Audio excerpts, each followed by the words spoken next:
Selamat Hari Raya Idul Fitri 1446 Hijriah. Mohon maaf lahir dan batin.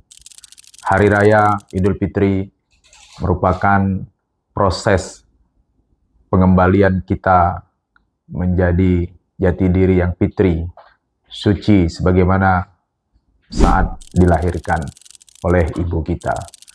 Oleh karena itu, selama menjalankan ibadah puasa Ramadan 1 bulan penuh, kita meyakini bahwa dosa-dosa kita diampuni oleh Allah. Dan kemudian pada saat hari raya, kita bersilaturahmi, meminta maaf kepada sesama manusia. Setelah sebelumnya kita menunaikan zakat fitrah untuk menyempurnakan kesucian setelah kita menjalankan ibadah puasa. Dalam perspektif agama, itu keyakinan yang diajarkan di dalam agama Islam.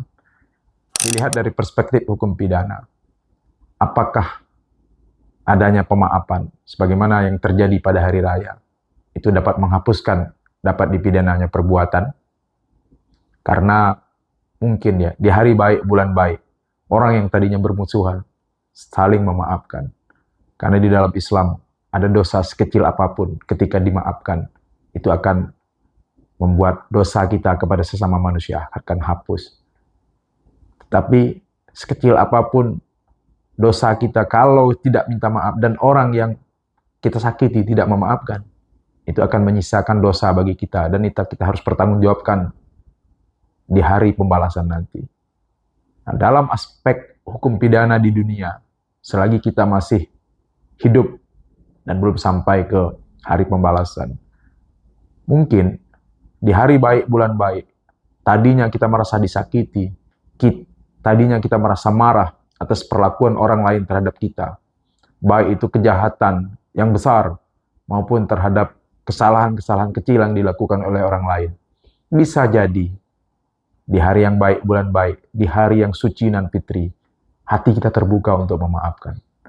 Jangankan dosa-dosa kecil, sekedar kita diumpetin, sekedar kita diomongin, sekedar kita dihina, sekedar kita dicaci maki, bahkan hal-hal yang lain yang besar yang kita dilakukan orang lain kepada kita, kita terbuka dengan lapang dada untuk memaafkan. Karena dalam agama, memaafkan itu adalah lebih baik. Dalam konsep hukum pidana Islam, orang yang menjadi korban itu dapat memberi maaf, sehingga menghapuskan dapat dipidananya pelaku yang merampas nyawa orang lain. Itu konsep diat di dalam hukum Islam. Tapi dalam hukum pidana Indonesia, apakah konsep pemaafan demikian dikenal? Walaupun ada istilah kita kembali ke titik nol. Hari Lebaran itu membuat kita kembali ke titik nol. Nah, apakah benar-benar kembali ke titik nol itu membuat kemudian hapus pidananya? Tergantung ya. Ya, kalaupun memang misalnya orang yang menjadi korban kejahatan lalu memaafkan dengan berkah hari raya, dia memaafkan orang yang menjadi pelaku kejahatan terhadap dirinya. Kejahatan apa saja? Misalnya kejahatan pencurian, penghinaan. Ya mungkin dengan hari raya terbuka hatinya untuk memaafkan. Ya, sepanjang delik itu adalah delik aduan, maka selesai perkaranya. Cuma kan selesainya kan tidak pada hari raya. Ya tetap prosesnya administrasi peradilan tetap harus ditempuh melalui kepolisian. Jadi orang yang tadinya membuat pengaduan, lalu kemudian di hari raya misalnya dia merasa hatinya lapang, terbuka untuk memaafkan, nah dicabutlah pengaduan itu. Tapi proses pencabutan pengaduan tetap memenuhi syarat dan ketentuan yang berlaku. Apa syaratnya? Ya, pertama di kantor polisi di mana kita mengadu. Membuat pengaduan. Jangan pula mengadunya di kantor polisi di Riau, kemudian mencabutnya di Jakarta, ya nggak bisa. Jadi yang bersangkutan yang membuat pengaduan harus mencabut pengaduannya di kantor polisi di mana tadinya dia membuat pengaduan. Itu pertama. Yang kedua, masa penarikan pengaduan itu harus tidak boleh lewat dari 3 bulan. Kecuali dalam kasus kekerasan dalam rumah tangga ya. Karena itu ada jurisprudensi yang menyatakan pencabutan pengaduan itu boleh kapan saja, tidak ada batas. Itu dalam kekerasan dalam rumah tangga. Bisa saja kan, rumah tangga yang tadinya ribut, terjadi kekerasan dengan berkah hari raya Idul Fitri, saling memaafkan. terbuka pintu hati masing-masing. Ya, jadi mudah-mudahan hari raya membawa berkah untuk kita saling memaafkan di dalam tindak pidana saling mencabut pengaduan atas tindak pidana yang terjadi. Tetapi jangan lupa bahwa itu hanya berlaku terhadap tindak pidana yang bersifat delik aduan.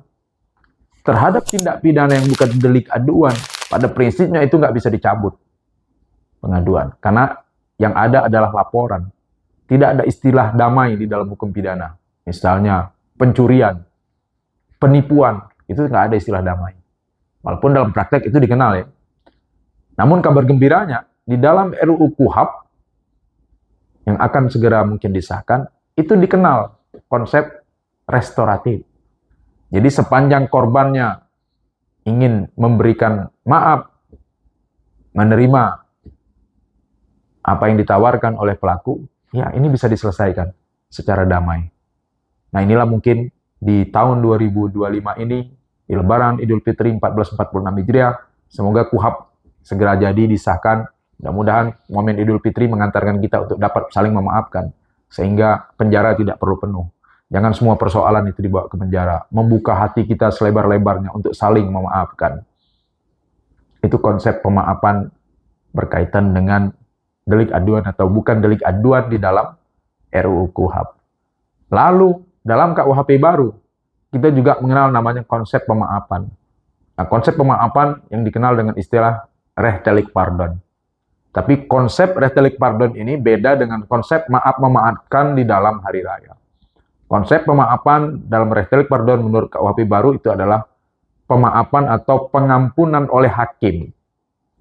Nah, jadi putusan pengadilan itu tetap menyatakan orang bersalah atau tidak bersalah, bukan menyatakan tidak bersalah atau tidak bersalah, tapi tetap menyatakan bersalah atau tidak bersalah, tapi kemudian setelah dinyatakan bersalah oleh hakim, lalu si pelaku dimaafkan. Ini tidak ada kaitan dengan korban. Nah, bisa dia dimaafkan menjadi pengampunan itu berkaitan dengan, kenapa? Karena dia usianya sudah tua, di atas 70.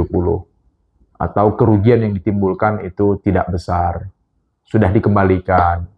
Nah, jadi ada kaitan juga nanti ya dengan posisi korban. Karena di dalam RUU KUHP ini, restoratif justice masih dapat dilakukan baik pada proses penyidikan, pada proses penuntutan di kejaksaan, dan pada proses persidangan di pengadilan.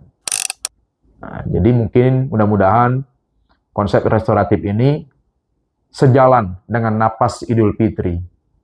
Mudah-mudahan pada tahun 2025 kita mendapatkan KUHP yang baru, dan tahun depan KUHP baru sudah disahkan, sudah berlaku, disahkan sudah tahun 2023, berlaku tahun 2026, kita akan mendapatkan hati-hati yang damai, hati-hati nan fitri. Semoga kita lebih dapat menciptakan harmoni di dalam masyarakat, dan kita mengatasi satu permasalahan besar dalam hukum pidana Indonesia hari ini, yaitu overkapasitas di lembaga-lembaga pemasyarakatan. Spirit restoratif, spirit Idul Fitri, spirit saling memaafkan akan membawa kita kepada harmoni dan damai. Semoga Idul Fitri 1446 Hijriah membawa kita ke dalam kedamaian, membawa kita dalam harmoni yang indah, bersama membangun bangsa Indonesia. Assalamualaikum warahmatullahi wabarakatuh. 3, 2, 1.